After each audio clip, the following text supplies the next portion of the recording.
For what purpose does the gentleman from Montana rise? Thank you very much, Madam Clerk. I would like to nominate the name of Byron Donalds to Speaker of the House of Representatives. The gentleman is recognized. Let me begin by stating that it is an absolute privilege to be here standing and serving with each and every one of you.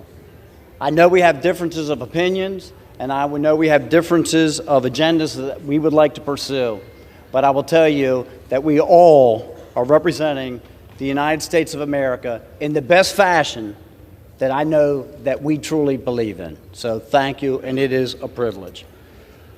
When I walk out every evening from the Longworth office building, I will tell you that as I look back on the Capitol with the lights gleaming upon it, that I recognize the honor, the privilege, and the responsibility that each one of us has taken on to be in this place that we are right now, and the obligations that we have to the districts that we represent back home. It is an incredible privilege, but it is also an incredible responsibility, and I do not take it lightly, and I know that no one in this room does. We are participating in a system that has endured 247 years, through drought and through flood, through world wars and through a civil war. And some way we return to this place year after year to serve the people of the United States of America. But unfortunately, over the past 15 years, the process that we use has been dramatically broken. The voices that were sent here to equally represent each of the 435 districts across this nation have become diminished. This through the consolidation of power into the hands of the Speaker and a fortunate few who happen to serve on the Rules Committee, which control every aspect of legislation that travels through this body.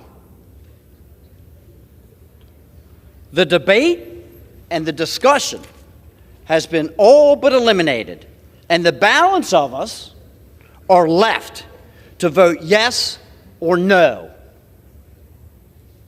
Those are our options, and that is what has led to the disintegration of the relationships that we see across this floor.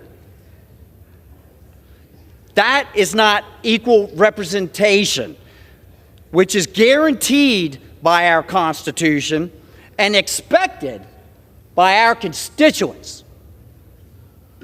We have had more discussion and debate over the last 3 days than I have participated in on this floor for the last 2 years. And it's healthy. It absolutely promotes the collegiality that everyone is striving to obtain. We're having discussions not just within our own party, but amongst each other as we walk around and start planning for the legislation that we will need to address over the next 2 years in the 118th Congress, that sooner or later, yes, sooner or later, we will begin to function as. Those are the good days. And guess what? Our constituents think, as they watch us on C-SPAN today, that this is how every day functions. They think that this is how every bill gets addressed in this body.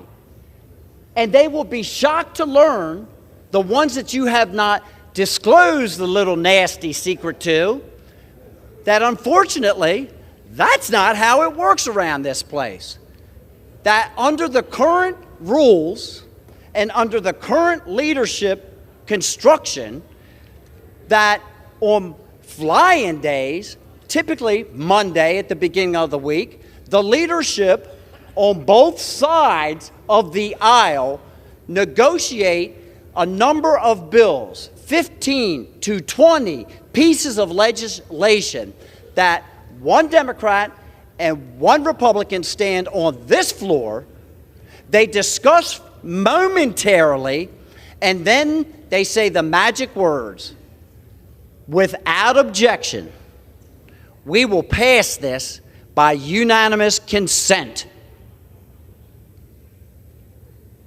And there are two people standing on the floor passing pieces of legislation that oftentimes are the naming of buildings that don't really bother anybody or affect one's life, but in many circumstances spend millions and tens of millions of dollars that the taxpayers are obligated to cover, and their representative was not even here to vote upon it. And that, my friends, is wrong. It is wrong.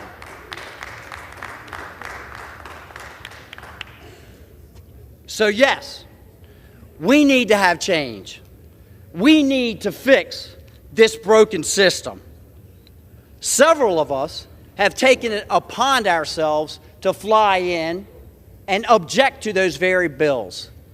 Not because we are objecting to the bill, but just to force them to be brought out into the daylight so that everyone can hear about those bills. To force people to come out and vote up or down for those bills, as their constituents believe that they are doing right now.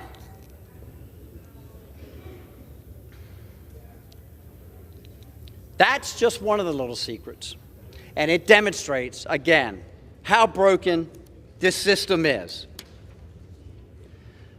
Last summer, we began to negotiate, a group of us, in good faith, a list of changes, amendments to the rules of this body, not to empower ourselves, not to bring personal benefit to ourselves, but to empower you, and you, and you, Maxine, and you, and you, and everyone sitting in this chamber equally. There's no rules. I did not use anyone's name. Everyone should be... Excuse me. Maxine. Member, direct your remarks to the chair, please. I will, Madam Chair. Thank you. Thank you. That is so that everyone will have equal representation. Equal representation for the districts that elected them. These are not radical deviations from the norm. These are a restoration of the rules so that this place can function properly. Things like single subject legislation that most state houses utilize right now so that we don't have 4,000-page documents that we are given a matter of hours to review that are filled with many, many subject matters that are trillions of dollars in cost. Rules like germaneness, so that you can actually bring an amendment forward on the floor as long as it pertains to the bill that was originally being addressed. An open rule process, again, so that each individual here can participate in the thing that we were sent here to do, to help collaborate and craft legislation and work together. That is what we were sent here to do. These are common sense amendments that would restore the process and give each of us an equal voice. This is how we're going to secure the border.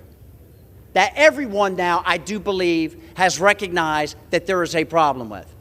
This is how we are going to regain energy dominance again, which is not just an economic issue, it is a national security issue. This is how we are going to reduce the inflation rate by working together. But we cannot call it working together if you cede all of that power to the hands of a few. Hoping for this change will not create this change. And change is uncomfortable. We understand that. But it is not unachievable. And we must make change in this broken system. We must.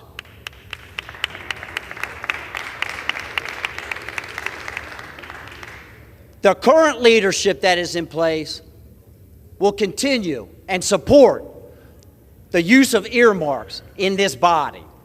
And that is the golden trail to corruption.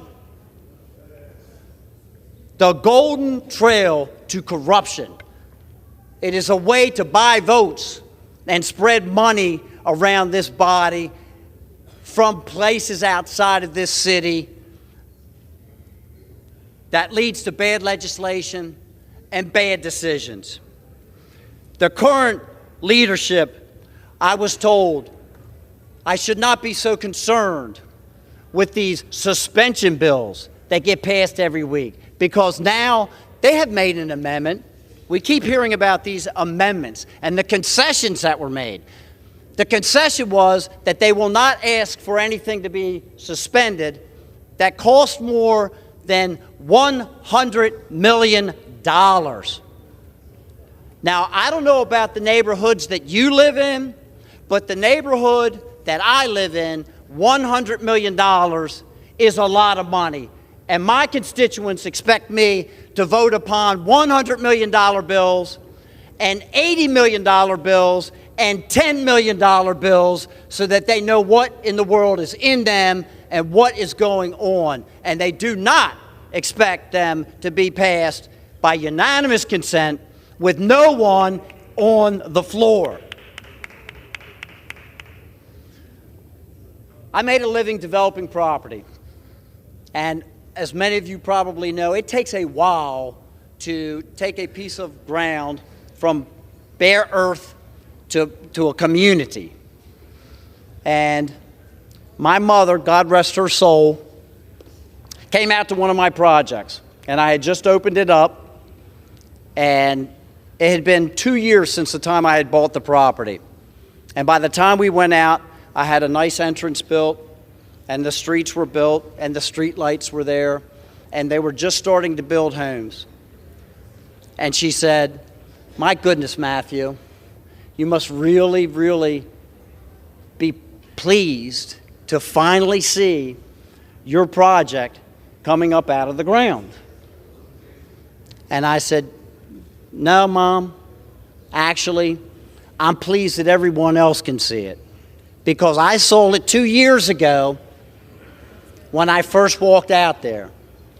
Well, I have a vision for this place, that we can restore regular order so that each of us may have the ability to represent our districts and our constituents equally as we move through this process.